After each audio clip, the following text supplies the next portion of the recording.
વડાપ્રધાન નરેન્દ્ર મોદી ગુજરાતની મુલાકાત દરમિયાન બનાસકાંઠાના વાવથરાદ સ્થિત નાણી ખાતે એક ભવ્ય જાહેર કાર્યક્રમમાં ઉપસ્થિત રહેવાના છે। આ પ્રસંગે તેઓ સમગ્ર જિલ્લા માટે 19,800 કરોડથી વધુના વિકાસલક્ષી કાર્યોનું લોકાર્પણ અને ખાતમુહૂર્ત કરશે। આ મુલાકાતનું મુખ્ય આકર્ષણ પાલનપુર નજીક આવેલા અને મિની કાશ્મીર તરીકે ઓળખાતા ઐતિહાસિક બાલારામ મહાદેવ મંદિરનો કાયાકલ્પ છે।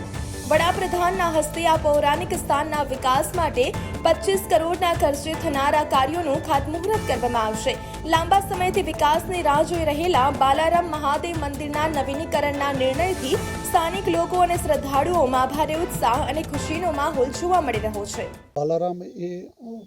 ના માત્ર પાલનપુર અને બનાસકાંઠા જિલ્લાનું પણ આખા ગુજરાતમાં પ્રસિદ્ધ પવિત્ર યાત્રાધામ છે,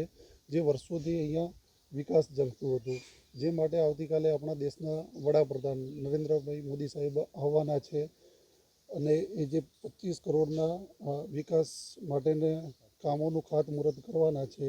જે વર્ષોથી આપણી માંગણીઓ હતી, જે માંગણીઓ માટે આપણા ધારાસભ્ય શ્રી અનિકેતભાઈ ઠાકરના પ્રયત્નો, માનનીય મુખ્યમંત્રી સાહેબનો પણ ખૂબ ખૂબ આભાર કે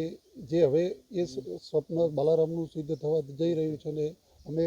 સ્થાનિક વતી ખૂબ જ ખુશી અનુભવીએ છીએ કે બાલારામનો વિકાસ હવે થશે। ખરેખર બાલારામ મહાદેવ ઘણા વર્ષોથી એક વિકાસની રાહ જોઈ રહ્યું છે, પરંતુ કોઈ કારણ સંજોગોવશાત વિકાસ ક્યાંક ને ક્યાંક રૂંધાઈ ગયો છે અને આજે ગુજરાત સરકાર માનનીય શ્રી ભૂપેન્દ્રભાઈ પટેલ અને આપણા યશસ્વી વડાપ્રધાન નરેન્દ્રભાઈ મોદી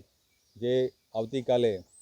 બનાસકાંઠામાં આવી રહ્યા છે અને એમના હસ્તે વર્ચ્યુઅલ ખાતમુહૂર્ત જે બાલારામમાં એક 25 કરોડ જેવી માલબત રકમ જે પાસ કરી અને બાલારામનો જે વિકાસ કરવાનું જે પ્લાનિંગ છે એ ખરેખર બહુ પ્રસન્નીય છે, બહુ જેનાથી અહીંયા આગળ બહુ એક અતિ આનંદની લાગણી આજુબાજુના ગામની અંદર અહીં આવનારા યાત્રિકોની અંદર કે જ્યારથી પણ આની સમાચાર મળ્યા છે ત્યારથી જે બાલારામ સાથે જેટલા પણ સંકળાયેલા છે,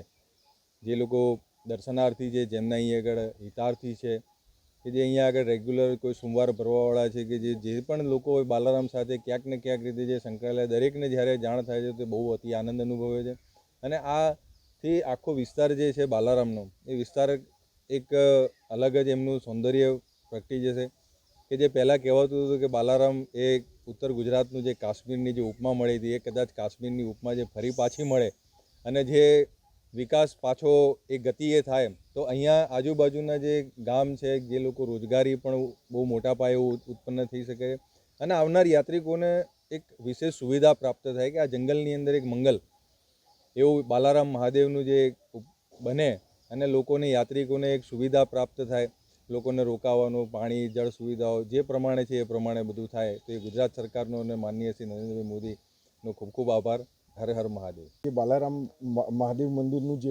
જે તીર્થધામ છે, તીર્થધામ તરીકે આજુબાજુના ગામડાઓ માને છે, જે પાલનપુરથી એકદમ નજીક અને ગુજરાતના આજુબાજુના બહુ ધાર્મિક સ્થળોમાં એનું નામચીન છે, જે આટલા ટાઈમથી જે પ્રાચીન મંદિર હતું જેનો કોઈ સર્વાંગી વિકાસ નહોતો, જે વિકાસ થવા જઈ રહ્યો છે તો એવો મુખ્યમંત્રી શ્રી ભૂપેન્દ્ર પટેલ અને